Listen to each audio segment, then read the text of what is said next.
చిట్టపట్ట నడుముల ఊపులు ఒక ఇరుసున్న వరసలు కలవగా ముసిరిన కసి కసి వయసులో ఒక ఎదన సపదని సకలవుగా కాదంటూనే కలబడు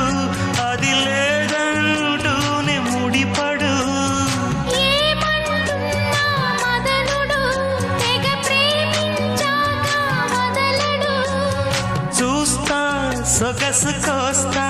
వయసు నిలబడు కౌగిట అబ్బని తీయని దెబ్బ ఎంత కమ్మగా ఉంది రోయప్ప అమ్మ నేనున్న నీ బుగ్గ ఎంత లేతగా